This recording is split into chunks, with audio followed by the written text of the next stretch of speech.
오늘 오전 0시 국가수반의 상징인 봉황기가 청와대에 다시 개양되면서 약 3년 7개월 만에 청와대 시대가 다시 열렸습니다. 이재명 대통령은 오늘부터 청와대 집무실로 출근합니다. 이재명 대통령이 초대 기획예산처 장관 후보자로 보수정당에서 삼선 의원을 지낸 이해운 전 의원을 발탁했습니다.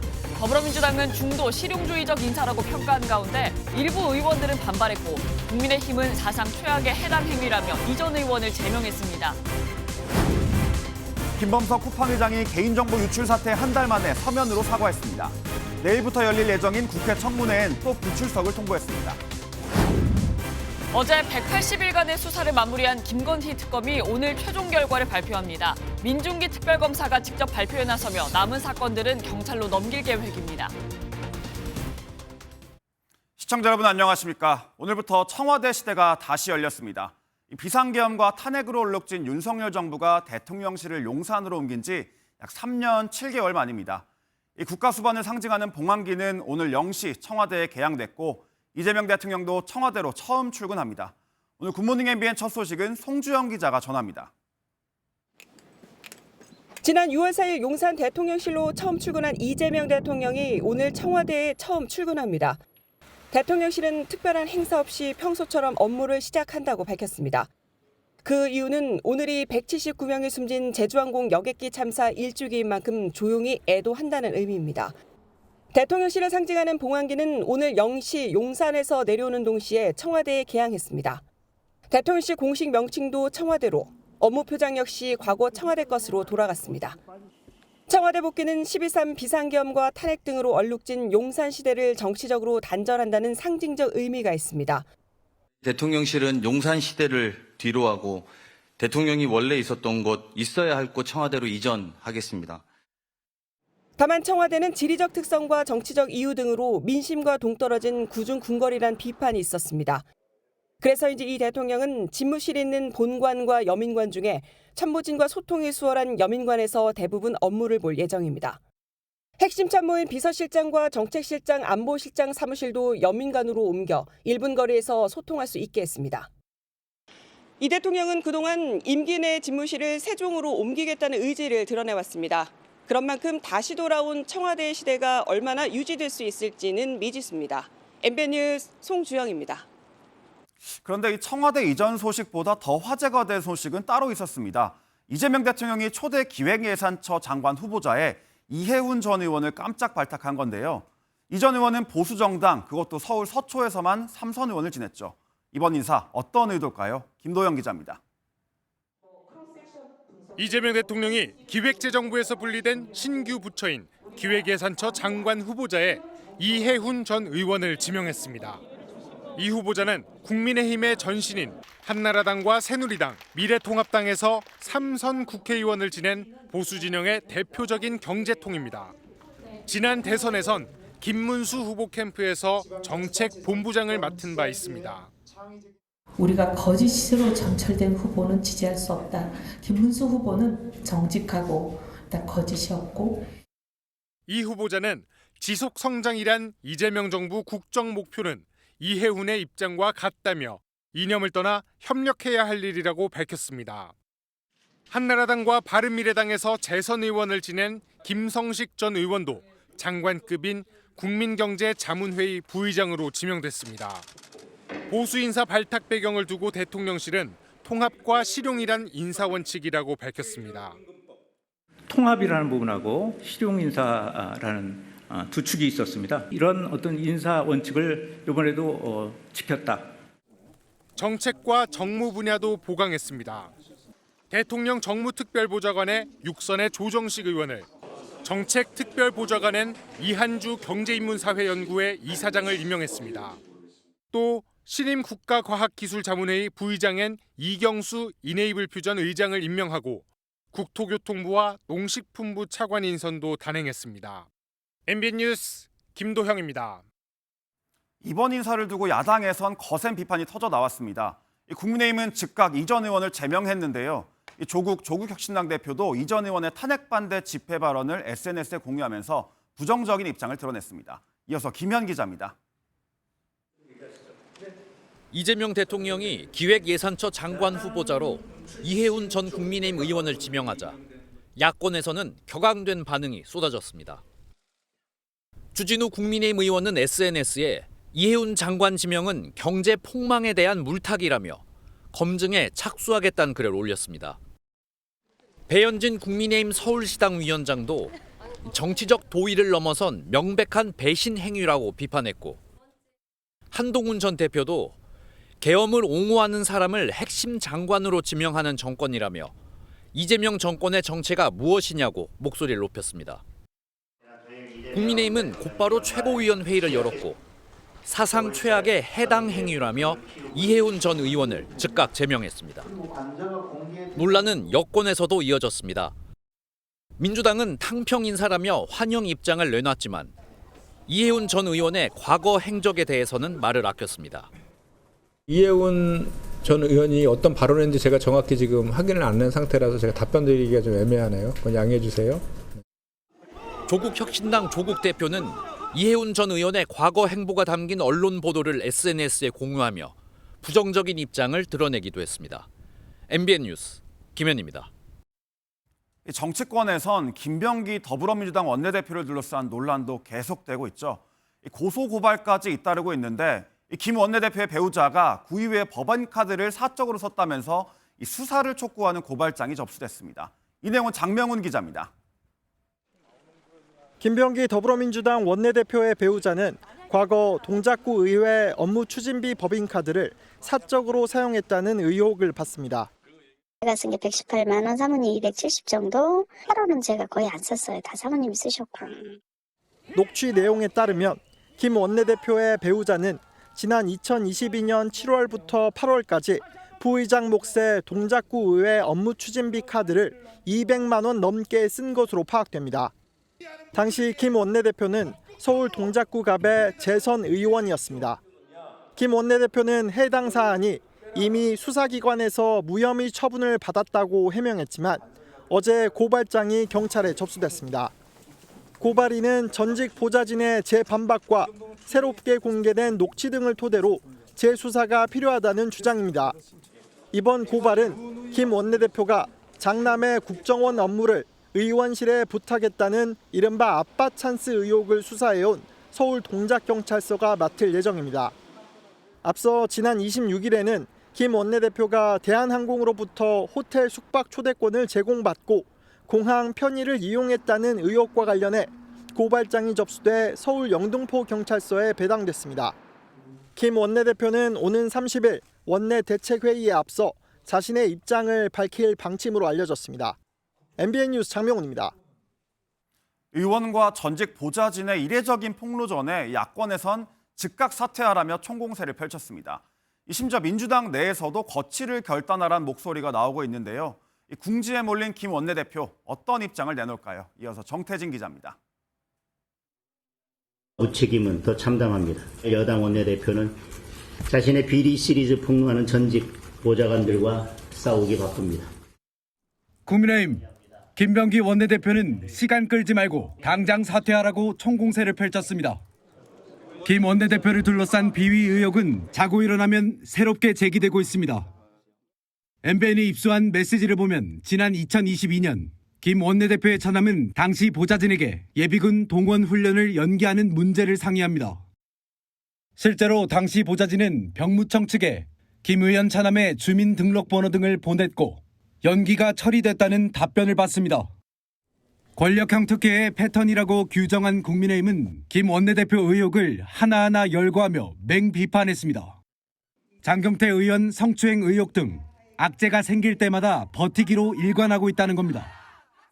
김병기 원내대표는 더 이상 시간을 끌 것이 아니라 즉각 원내대표직에서 사퇴하고 민주당은 지켜보겠다며 공개 발언을 자제했지만 한 지도부 의원은 MBN과 통화에서 김 원내대표가 더 이상 리더십을 발휘할 수 없는 상황, 대처마저도 무리했다고 거취 결단을 촉구했습니다. 안팎으로 사퇴 요구에 직면한 김병기 원내대표. 아직까진 사실관계 규명과 책임 있는 사과가 우선이란 입장인 걸로 알려졌습니다. MBN 뉴스 정태진입니다. 다음 소식입니다. 김범석 쿠팡 의장이 대규모 개인정보 유출 사태 한 달 만에 서면으로 사과문을 냈습니다. 하지만 여론은 싸늘합니다. 뒷북 사과 아니냐는 겁니다. 김 의장은 대응이 미흡했다는 점은 인정했지만 유출 규모는 제한적이라는 자체 조사 결과를 재차 강조했습니다. 먼저 강세현 기자입니다. 김범석 쿠팡 이사회 의장이 개인정보 유출 사태가 벌어진 지 한 달이 지나서야 처음으로 사과했습니다. 형식은 서면 사과문을 온라인에 게재하는 방식이었습니다. 김 의장은 사과문에서 유출로 인해 많은 분이 개인정보가 안전하지 않다는 두려움과 불안을 느꼈다며 진심으로 사과드린다고 밝혔습니다. 사과가 늦은 것도 잘못된 판단이었다고 인정하며 사고 직후 초기 대응이 미흡했고 소통이 부족했다며 사과했습니다. 그러면서도 유출자 컴퓨터에 저장된 고객 정보는 3,000건이고 유출된 정보를 모두 회수했다며 유출 규모가 제한적이라는 자체 조사 결과를 강조했습니다. 말미엔 보상안을 조속히 마련하겠다고 밝혔지만 구체적인 방식에 대해선 말을 아꼈습니다. 사과문에 앞서 발표한 쿠팡의 성명서는 또 다른 논란에 휩싸였습니다. 한글로는 정부기관, 국회, 일부 언론으로부터 억울한 비판을 받았음에도 불구하고라고 적어놓고 영어 성명서에는 잘못된 비난을 받았다고 표기한 겁니다. falsely accused라는 표현은 정부나 국회, 일부 언론의 비판이 사실에 근거하지 않는 잘못된 혐의 제기였다는 인식을 담고 있는. 국문판에 불필요한 불안감이라는 표현은 영문판에선 잘못된 불안감으로 적었습니다. 쿠팡 유출 사태를 조사 중인 범정부 TF는 쿠팡의 발표 내용 검증에 속도를 내고 있습니다. MBN 뉴스 강세현입니다. 그런데 김범석 의장이요, 사과는 해도 청문회에는 나오지 않겠다고 합니다. 민주당에선 국정조사에 이어 김 의장의 입국 금지까지 추진하겠다고 엄포를 놨습니다. 이어서 김태영 기자가 보도합니다. 최민희 국회 과방위원장이 공개한 김범석 쿠팡 의장의 청문회 불출석 사유서입니다. 해외 거주 중으로 30일과 31일에 기존 예정된 일정이 있다는 이유입니다. 김 의장 동생인 김유석 쿠팡 부사장 그리고 강한승 전 대표도 나란히 불출석 사유서를 제출했습니다. 최민희 위원장은 국회를 무시하고 우롱한다며 결코 용납할 수 없다고 격앙된 반응을 보였습니다. 민주당도 이틀간 진행되는 연석 청문회가 맹탕이 될 수 있다는 지적에 곧바로 국정조사 카드를 꺼냈습니다. 국정조사도 더 이제 얘기를 하고 있는 것이고 동행 명령뿐만 아니라 가장 할 수 있는 강력한 조치들을 여기에 김 의장 입국 금지까지 추진하겠다는 경고도 내놨습니다.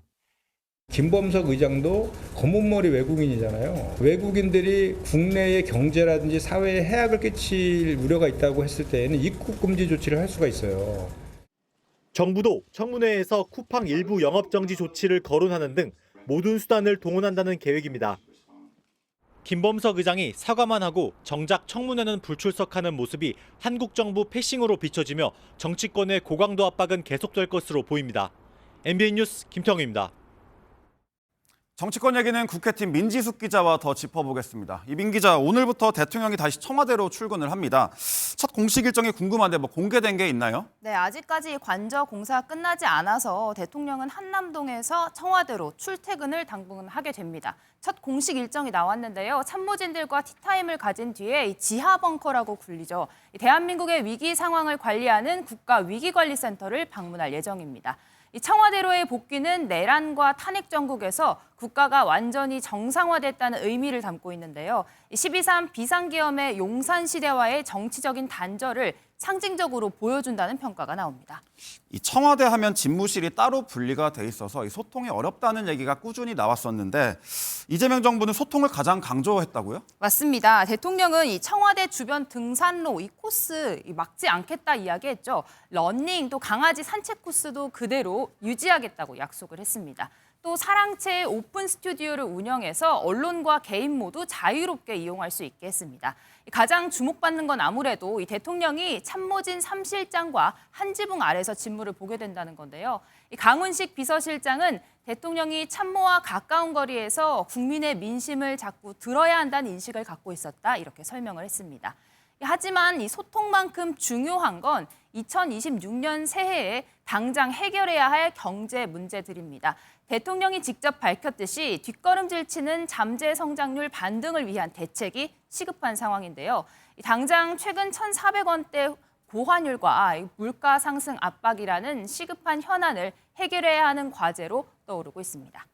다음으로 파격 인사 얘기도 좀 해보겠습니다. 이해훈 전 의원 기획예산처 장관 후보자로 지명됐는데 이 여야를 떠나서 양쪽 모두에서 반발이 나올 것 같습니다. 어떻습니까? 네, 이 기획예산처가요, 정부의 모든 예산을 관리하는 곳간 역할을 맡게 될 것이기 때문입니다. 20년 만에 부활하는 기획예산처 이 장관 자리는 김대중 노무현 전 대통령 대대로 대통령의 최측근 인사가 맡아왔습니다. 그렇게 중요한 자리인 만큼 이번 파격 인사에 대해 여권과 야권 모두에서 반발 기류가 감지되고 있는데요.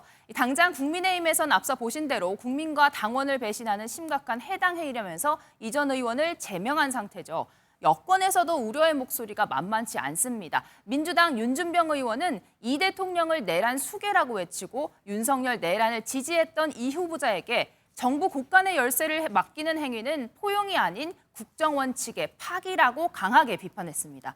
여권의 강성 지지층 여론도 좋지가 않습니다. 온라인 게시판을 보면요. 이번 인사 철회해야 한다. 이해훈 장관 내정에 모욕감을 느낀다와 같은 부정적인 게시글이 연이어 올라오고 있는 상황입니다. 하지만 이런 반발에도 이번 인사가 내년 지방선거를 겨냥한 승부수라는 해석이 나옵니다. 당장 위태로운 경제 상황에 재정 건전성에 대한 우려가 나오고 있죠. 이 대표적인 보수 경제통 인사를 기용하면서 중도 보수 여론을 어느 정도 끌어올 수 있다는 계산이라는 겁니다. 자, 이런 가운데 여권 내부에서는요. 김병기 원내대표를 둘러싼 논란도 일파만파입니다. 거취 표명할까요? 어떻게 보세요? 네, 1일 2일 김병기 논란이란 말이 나올 정도로 연일 의혹이 쏟아지고 있는 상태죠. 국정감사 직전 쿠팡 대표와 호텔 오찬 의혹부터 아내의 동작구 의회 업무 추진비 사적 요용 의혹에 장남의 국정원 업무 대리 수행 논란이 있었습니다. 가족의 지역구 병원 진료 특혜 요구에 이어 보좌진에게 차남의 예비군 훈련 연기를 시켰다는 갑질 의혹까지 이어진 상태입니다. 김 원내대표는 우선 이 대한항공 호텔 숙박과 관련해서는 앞서 여러 차례 밝혔던 것처럼 국민의 눈높이에 맞지 않았던 점 반성하고 성찰하겠다라고 언급할 예정입니다. 다만 이 최근 전직 보좌진들에 의해 커지는 여러 의혹에 대해서는 이 시시비비를 정확히 따져보겠다고 할 전망입니다. 사실관계를 명확히 밝히는 게 먼저란 입장일 만큼 당장 내일 기자회견 자리에서 사퇴를 이야기하지는 않을 것이라는 게 중론입니다. 정청래 당대표도 원내대표는 선출직이라며 이 자리에 무게감을 실어줬죠. 여러 건의 고소고발로 원내대표가 수사 대상이 되면 당의 부담이 커질 수밖에 없다는 시각에 대해서 일단 직을 내려놓고 의혹을 해소해야 한다는 목소리 또한 커지고 있는 상황입니다.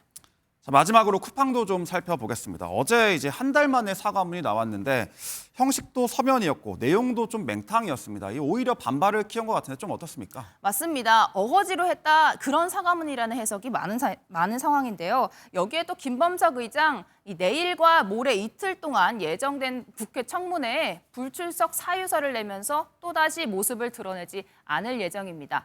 김 의장은 없지만 청문위원들은 쿠팡의 유출자 단독 접촉과 정부 패싱 수사 결과 단독 발표에 대해 강도 높은 문제 제기를 할 전망입니다. 민주당은 다음 강수로 국정조사 카드를 꺼내들 것으로 보이는데요.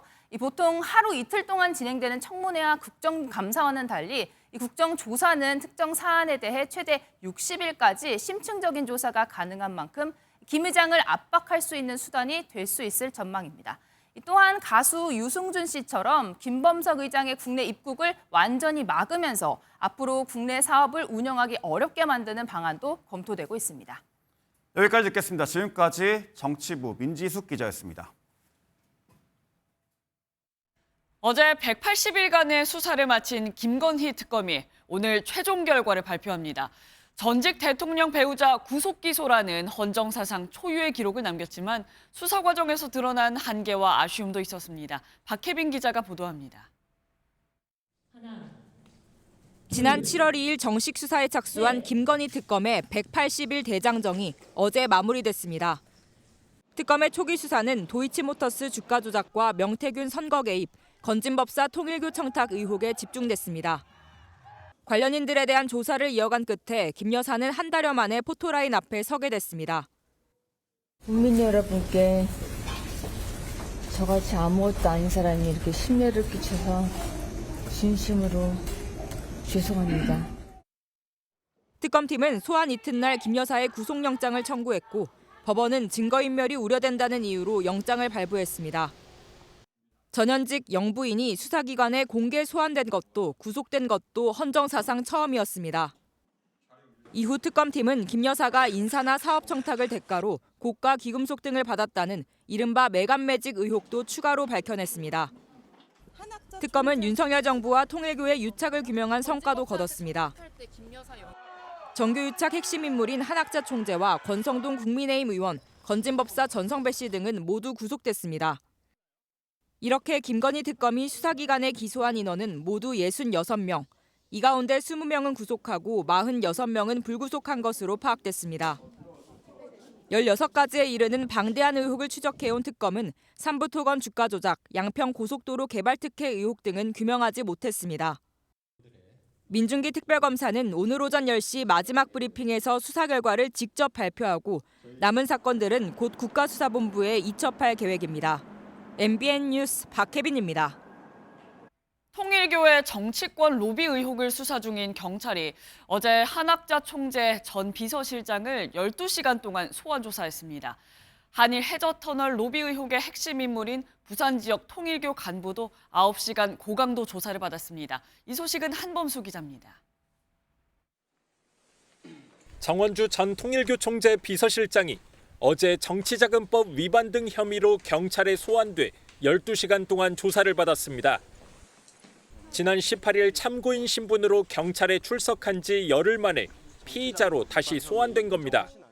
피의자로 전환되셨는데 억울한 부분 없으십니까? 정 전 실장은 통일교 내에서 인사와 행정, 재정을 총괄해온 인물로 한학자 총재에 이은 2인자로 꼽힙니다. 지난 2018년에서 2020년 통일교가 전재수 전 해양수산부 장관과 임종성, 김규환 전 의원에게 수천만 원 금품을 주는데 가담했다는 게 경찰 판단입니다. 통일교 부산 울산 지회장을 지낸 박모 씨도 어제 9시간 고강도 조사를 받았습니다. 한 말씀만 부탁드립니다. 박 씨는 통일교 내부에서 정치권 인사 관리를 맡아왔는데 2020년 총선을 앞두고 전 전 장관에게 한 총재 자서전을 전달하고 함께 사진을 찍기도 했습니다. 경찰은 박 씨가 한일 해저터널 로비에도 깊숙이 관여했고 전 전 장관 등 일부 정치인에겐 금품까지 건넨 것으로 보고 있습니다. 이런 가운데 경찰은 전 전 장관의 공소시효가 이달 말 만료될 수 있는 만큼 2차 소환 조사도 검토하고 있습니다. MBN 뉴스 한범수입니다. 우크라이나전 종전을 논의하는 미국과 우크라이나의 정상회담이 조금 전에 마무리됐습니다. 양국은 이번 회담을 공통적으로 훌륭한 만남으로 평가했는데요. 자세한 내용 보도국 연결해서 들어보도록 하겠습니다. 네, 이한나 기자, 종전 협상이 조금 전에 끝났다고요? 네, 그렇습니다. 우리 시간으로 오전 6시 반쯤 미국과 우크라이나 양국 정상의 종전회담이 마무리됐습니다. 약 3시간 가까이 회담이 이어졌고 현재는 양국 정상의 공동 기자회견이 진행되고 있습니다. 트럼프 대통령은 회담을 훌륭한 만남이었다고 평가하며 종전 합의에 가까워졌다고 말했습니다. 젤렌스키 대통령은 평화협상의 모든 측면을 논의했고 20개 항으로 구성된 평화계획은 90% 합의됐다고 밝혔습니다. 양국은 문제가 된 돈바스 영토 문제에 대해선 여전히 의견이 다르지만 올바른 방향으로 가고 있다고 강조했습니다. 트럼프 대통령은 회담 직후 유럽 정상들과 통화해 좋은 대화를 나눴다고 설명했는데요. 예고한 대로 푸틴 러시아 대통령과도 통화했는지는 아직 알려지지 않았습니다. 그럼 이번 회담의 핵심 쟁점이었죠. 우크라이나 안보 보장 문제는 어떻게 정리된 건가요? 네, 젤렌스키 대통령은 안보 보장 문제가 100% 합의됐다고 밝혔습니다. 젤렌스키는 우크라이나의 안전 보장을 거듭 강조해왔죠. 잠시 들어보시겠습니다. У нас буде зустріч з президентом Трампом, будемо говорити саме про ці речі. Гарантії безпеки для мене дуже важливі. Ми хочемо. 이런 가운데 러시아 국방부는 정상회담이 시작된 현지 시각 28일 우크라이나 주요 인프라 148곳을 공격했다고 밝혔습니다. 이 과정에서 우크라이나군 1,200여 명이 죽거나 다쳤다고 주장했는데요. 결국 회담을 앞두고 공세에 나선 건 종전안이 도출되더라도 러시아가 이를 거부할 수 있다는 의도로 해석됩니다. 지금까지 보도국에서 전해드렸습니다. 오늘은 어떤 이슈가 기다리고 있을까요? 굿모닝 MBN이 엄선한 투데이 라인업을 통해 오늘의 주요 일정과 현안을 함께 살펴보겠습니다. 12.29 여객기 참사 1주기 추모식이 오늘 전남 무안공항에서 열립니다. 추모식엔 정부와 국회, 유가족 등 1,200여 명이 참석해 희생자를 애도하고 항공안전사고 재발 방지를 다짐합니다. 김호철 감사원장 후보자에 대한 인사청문회가 오늘 국회에서 진행됩니다. 더불어민주당은 감사원의 독립성 등 정책 검증에 집중할 계획인 반면 국민의힘은 김 후보자가 인사청문회 자료를 제출하지 않을 경우 청문회 진행이 불가능하다는 입장입니다. 오늘부터 2026학년도 대입 정시 모집 원서 접수가 시작됩니다. 지난해보다 선발 규모가 줄어든 반면 응시생은 늘어 치열한 정시 경쟁이 펼쳐질 전망입니다. 기업회생 절차를 밟고 있는 홈플러스가 법원에 회생계획안을 제출할 전망입니다. 회생계획안엔 슈퍼마켓 사업 분리매각과 구조조정 등이 담길 것으로 전해졌습니다. 지금까지 투데이 라인업이었습니다. 세계적인 스타이자 동물 인권가로 유명한 프랑스 배우 브리지트 바르도가 91세를 일기로 별세했습니다. 우리에게는 보신탕 문화를 집요하게 비판했던 인물로 기억되고 있는데요. 주진희 기자가 전해드립니다. 미국에 마릴린 먼로가 있다면 유럽에는 브리지트 바르도가 있다. 마릴린 먼로와 함께 서양 양대 여배우로 꼽히던 프랑스 배우 브리지트 바르도가 숨을 거뒀습니다. Brigitte Bardot est décédée. Elle avait 91 ans. Brigitte Bardot, évidemment, ultra connue en France, mais aussi à l'international. C'est une annonce faite par la Fondation. 마크롱 대통령이 그녀는 자유로운 삶을 상징했다며 세기의 전설을 애도한다는 글을 올리는 등 프랑스는 애도 분위기가 이어지고 있습니다. 바르도는 1934년 프랑스 파리에서 태어나 모델로 활동했고 1952년 배우 생활을 시작했습니다. 영화 그리고 시는 여자를 창조했다 해서 자유분방한 여성을 연기하며 스타덤에 올랐는데 신체적인 매력을 부각하는 배역을 주로 맡았습니다. 마릴린 먼로와 함께 영화계 양대 여배우로 통했지만 1973년 은퇴하면서 동물 복지 운동에 전념했습니다. 2002년 한일 월드컵을 계기로 한국의 보신탕 문화를 집요하게 비판하면서 한국인은 야만스럽다는 발언을 한 것으로도 유명합니다. 프랑스에 푸아그라가 있지만 거위는 먹으라고 있는 것이라며 반면 개는 우리의 친구라는 등 발언을 하면서 문화적 상대성을 무시했다는 거센 비판을 받은 겁니다. 브리지트 바르도 재단은 구체적인 사망 장소와 사인 그리고 장례 일정 등은 아직 공개하지 않았습니다. MBN 뉴스 주유진입니다. 매년 아파트 베란다에서 빨래를 널거나 털다가 추락해 사망하는 사고가 반복되고 있는데요. 어제 새벽 부산의 한 아파트 12층에서 40대 남성이 이불 빨래를 널다 추락해 숨지는 안타까운 사고가 발생했습니다. 광주에서는 보행자들이 이용하는 다리가 무너지는 사고도 있었는데요. 사건 사고 소식 장진철 기자가 정리했습니다.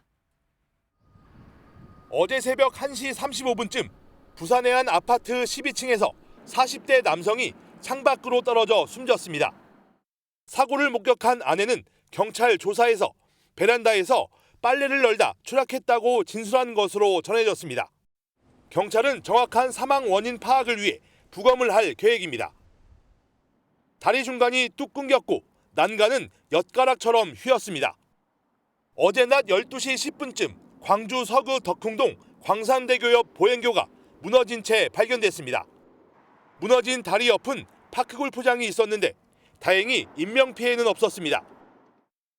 인도유에 멈춰선 차량, 앞은 가로수를 들이받았습니다. 어제 오후 2시 40분쯤 제주 서귀포시 서홍동에서 80대가 운전하던 승용차가 보행자 2명을 친 뒤 가로수를 들이받았습니다. 이 사고로 70대 보행자 2명이 중경상을 입어 병원으로 옮겨졌습니다. 운전자는 차량 급발진을 주장하고 있는 것으로 알려졌습니다. 어제 오전 10시쯤 부산 해운대구의 한 숙박시설 신축공사 현장 35층에서 40대 외국인 노동자가 엘리베이터 통로로 떨어져 숨졌습니다. 경찰은 엘리베이터 설치 작업 중에 사고가 난 것으로 보고 현장 관계자 등을 상대로 안전수칙 준수 여부 등을 조사하고 있습니다. MBN 뉴스 장진철입니다. 윤석열 전 대통령에 대한 구속영장 발부에 반발해 지난 1월 서부지법을 찾아가 난동을 부린 이들을 상대로 법원이 손해배상을 청구하기로 했습니다. 당시 재산 피해액만 6억 원이 넘는 것으로 집계됐는데 사법부가 직접 피해 회복을 위해 개인을 상대로 소송에 나서는 건 매우 이례적입니다. 박은채 기자입니다. 흉기를 든 사람들이 창문을 깨고 청사에 진입합니다. 지난 1월 19일 윤석열 전 대통령이 구속되자 격분한 지지자들이 법원에 난입해 건물과 집기를 부수고 경찰을 폭행하는 모습입니다. 외벽 타일과 스크린도어, CCTV 등이 부서져 6억 원이 넘는 재산 피해가 발생했고 직원을 포함해 51명이 정신적 피해를 호소해 상담을 받았습니다. 가해자 90여 명에 대해 유죄가 선고됐는데 법원이 이들에게 손해배상 청구를 추진할 예정이라고 밝혔습니다. 법원은 이번 달 발간한 119 폭동사건 백서를 통해 우리 사법부의 독립을 정면으로 위협하고 법치주의와 민주주의의 근간을 뒤흔든 중대한 사건이라고 비판했습니다. 다만 이 소송으로 법원 직원 등에 대한 정신적 피해 구제는 쉽지 않을 전망입니다. 기본적으로 피해를 입은 당사자가 개별적으로 소송을 해야 되는 구조다 보니까 법원이 주체가 돼가지고 하게 된다면 정신적 손해배상까지는 이제 어려울 거고. 한편 경찰은 정광훈 목사가 금전적 지원 등을 통해 폭력 사태를 교사한 정황이 있다고 보고 수사를 이어가고 있습니다. MBN 뉴스 박은채입니다. 김정은 북한 국무위원장의 딸 김주아의 행보가 심상치 않습니다. 북한 국방 행사는 물론이고요. 민생 현장까지 범위를 넓히는 모양새입니다. 그 의도가 뭔지 손성민 기자가 취재했습니다. 북한이 성탄절에 공개한 신형 핵 잠수함 건조 현장. 김정은 북한 국무위원장 옆에 딸 김주애가 나란히 서 있습니다. 지난 20일 신축 호텔 준공식에서는 김 위원장과 손깍지를 끼고 걷거나 어깨에 손을 올리는 모습도 포착됐습니다. 김주애는 지난해 모두 13차례 공개 행보에 나섰는데 올해에는 이보다 약 30% 늘어난 횟수로 공식 석상에 모습을 드러내고 있습니다. 지난 2022년 김주애가 처음 모습을 드러냈을 당시에는 미사일 시험 발사나 열병식 등 군사 일정이 대부분이었습니다. 하지만 최근 들어서는 지방 공장이나 관광지구 준공식 같은 민생 현장은 물론 외교 문화 행사까지 동행하며 공개 행보의 성격이 눈에 띄게 달라지고 있습니다. 전문가들은 이러한 변화가 김정은 정권에서 두드러진 이른바 젠더 정치 흐름과 맞닿아 있다고 설명합니다. 앞서 김 위원장은 집권 직후 어머니 날을 제정하고 북한 역사상 처음으로 여성 외무상을 임명하는 등 여성을 강조하는 메시지를 반복해왔습니다. 어머니들이 지닌 그 정신과 힘은 비단 한 가정만을 위한 것이 아니라 우리의 사회주의 대가정을 꿋꿋이 지켜내는 원동력으로 되어 왔습니다. 최근에는 북한 드라마에서 남성이 앞치마를 두르고 밥을 차리는 장면도 등장했는데 배급 체계가 무너지고 장마당 중심으로 경제가 돌아가면서 기존 통치 방식만으론 한계에 부딪힌 것이라는 분석도 나옵니다. 장마당의 주류를 이루고 있는 여성, 여기서도 또 이 MZ세대, 알파세대 다 아우르는 김주애가 가지고 있는 상징성을 북한이 이 젠더 정치에 전략적으로 활용하고 있는. 이런 가운데 내년 초 9차 당 대회에서 김주애가 공식 직책을 맡을지 여부에 관심이 쏠리고 있습니다. MBN 뉴스 손성민입니다. 물가는 오르고 지갑은 얇아지고 고물가의 유통업계가 초저가 제품 경쟁에 뛰어들고 있습니다. 이 내용은 김세희 기자가 보도합니다. 한 소비자가 균일가 1,000원이라고 쓰여진 안내판의 물건을 살펴봅니다. 이곳은 약 20평 규모의 초저가 편집숍입니다. 전체 상품 중 86%가 3,000원 이하로 구성되어 있습니다. 5,000원짜리 한 장이면 웬만한 물품을 살 수 있어 소비자들의 관심이 뜨겁습니다. 집 앞에 장 보러 왔다가 되게 싸게 뭐가 있길래 봤는데 깜짝 놀랐고 뭔가 마트인데 되게 선택지가 다양해지는 것 같아서 좋습니다. 본업 경쟁력 강화를 위해 균일가 상품을 총 1,340여 개를 생활용품 편집샵을 통해 시범 운영하게 되었습니다. 앞으로도 지속 확대 운영해 나갈 예정입니다. 고물가 시대 초저가 소비 트렌드에 맞춰 유통업계에서는 초저가 제품 경쟁에 불이 붙었습니다. 저가 생활용품점으로 유명한 브랜드에서는 더 다양한 제품군을 초저가에 판매하는 추세입니다. 화장품으로 인기를 끌다 최근에는 건강기능 식품까지 입점해 약 90여 종의 제품이 진열대를 차지하고 있습니다. 실제 최근 5년간 이 브랜드 매장은 꾸준히 증가해 올해 1,600여 개에 달합니다. 온라인에서는 B급 상품이나 유통기한이 임박한 제품을 판매하는 전문 플랫폼도 인기입니다. 홈페이지엔 1,000원 이하의 제품도 쉽게 발견할 수 있습니다. 높은 물가에 소비자들의 부담이 커지면서 온 오프라인 매장을 가리지 않고 초저가 경쟁은 당분간 계속될 전망입니다. MBN 뉴스 김세희입니다.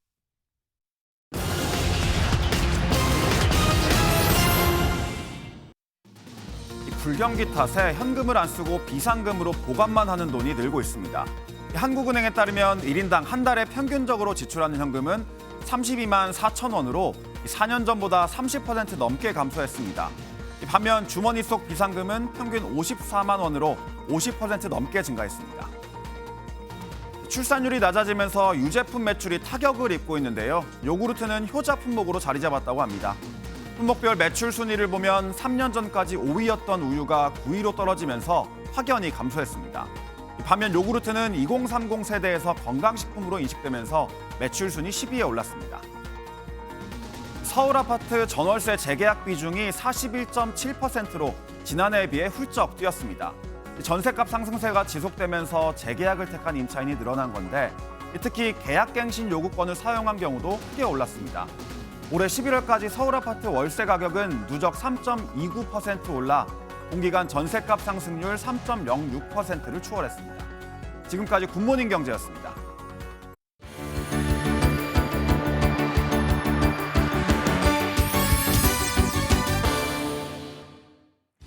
굿모닝 월드입니다.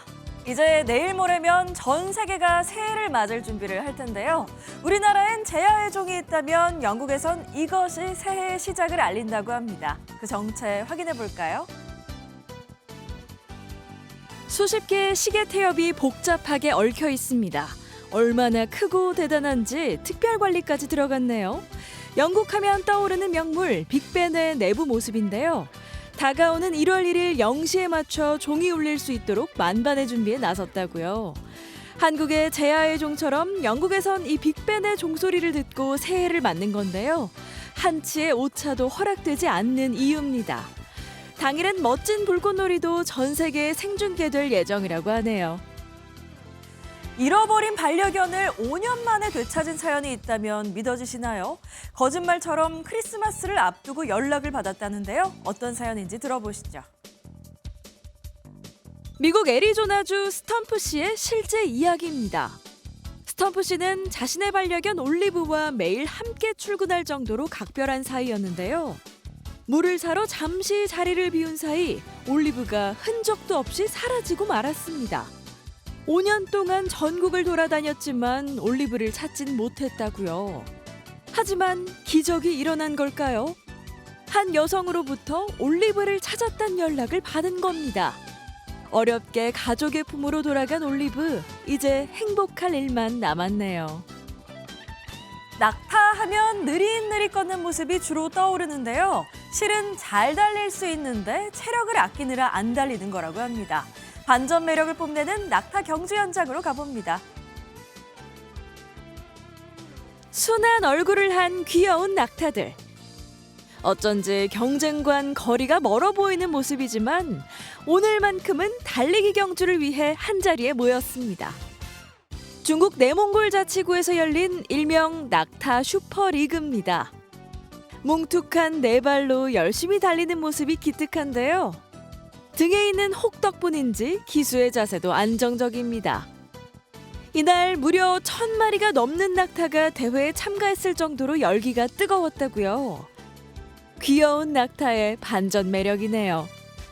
지금까지 굿모닝 월드였습니다. 올해 마지막 주가 시작됐습니다. 현재 수도권과 강원도에 내리고 있는 비나 눈은 차츰 그 밖의 중부와 전북, 경북으로 확대되겠고요. 오후까지 이어지겠습니다. 특히 강원 산지에는 대설특보가 내려진 가운데 앞으로 강원 내륙과 산지에 최고 5에서 7cm의 눈이 예상되고요. 그 밖의 중부와 전북은 5mm 안팎의 비가 내리겠습니다. 오늘은 차츰 국외 미세먼지도 유입되겠습니다. 전국의 대기질이 탁해지겠는데요. 특히 수도권과 충청은 오후에 초미세먼지 농도 매우 나쁨 수준까지 오르겠습니다. 오늘까지 추위 걱정은 없겠습니다. 하지만 내일부터는 다시 서울의 아침 기온이 영하권으로 떨어지겠고요. 연말 연시에는 영하 10도 안팎의 강추위가 찾아오겠습니다. 현재 서울의 기온은 4.9도, 대전은 2.3도 등 대부분 영상권에서 출발하고 있습니다. 낮 기온은 서울이 8도, 광주와 대구는 13도까지 오르겠습니다. 내일부터 당분간 맑은 날씨가 이어지겠고요. 대부분 지역에서 해넘이와 해돋이를 선명하게 감상하실 수 있겠습니다. 날씨였습니다. 저희는 내일 아침 7시에 더 알찬 소식으로 돌아오겠습니다. 건강하고 행복한 하루 보내시기 바랍니다. 고맙습니다.